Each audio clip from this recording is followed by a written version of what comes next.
I'm Angel Fleming, and this is my story.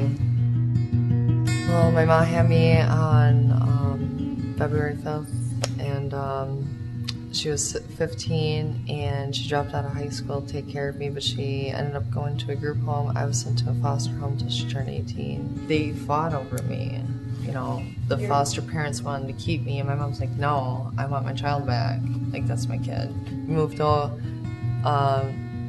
Eagle River with my stepdad, father figure, for 12 years. She was married to. He was a young guy too, only a couple years older, and he was working at this pizza place. She was working at Country Kitchen, going back to school to get her GED, because remember, she dropped out. Well, she was 21 when she got it, by that time, and it was a long struggle for her. We moved all the time. I was always a new kid in school. I was held back. I think that a lot of it has to do with that, with my self-esteem. I stopped believing in myself right there in that kind of thing as I reminisce.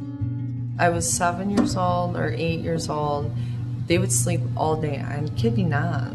And when Destiny was crying, my dad was screaming at her in the crib, and she was only 1. So I had to look after her and a hyper ADHD brother. Oh my gosh. It drove me nuts, and he got abused more than us, and he's the most successful out of all of us so far. And he had it worse than us. He got beat like you wouldn't believe, with belts. My dad would pour Tabasco sauce down his throat. He'd be a smart aleck, and my brother would get, I like that.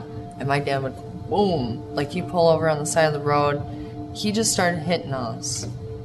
Is really what stuck out the most, was the beatings, the belts. My little brother got pulled aside. He got hit with the belt buckle, and he had this big scratch. And my dad said, you better say it's a cat, even though we didn't have a cat. He made us hug for like an hour, you know, and after he beat us, because we were playing with, he accused us of playing with car batteries, and we were picking raspberries. No one believed me. And they believed my dad. My dad was so fired up. It affects me today because I'm so traumatized. I lost contact with my dad for many years. Well, she became so bad at drinking that we lost our electricity, our running water. So then I started rolling my mom, which means stealing money from your mom. I don't feel good about that now, but I had to do what I had to do. She wasn't providing. I got my tattoos removed that were gang related in Rylander. I was jumped so many times, so when I walk the streets to this day, I won't let anyone walk behind me. Yeah, I joined that when I was 13 because I didn't have family, and I had nothing. I'd always say, like, I will never date anybody that would be an addict.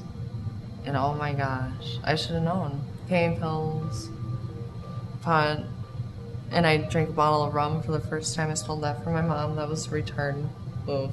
And I always said, I will never be an addict. Who you hang out with is who you become. Who you fall in love with, it don't matter.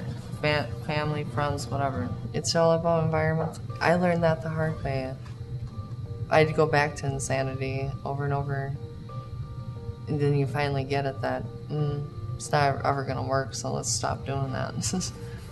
Because to me, I believed in that. You psychologically tell someone over and over, they start believing in that, and I believed in it in the longest time until I started the Journey program, and Nicole said, no, you might be mad at the world because you're parents, and they tell you you're just like your parents, but that was your choice. You have a choice to do your life good, and you have a choice to make your life bad. That's up to you.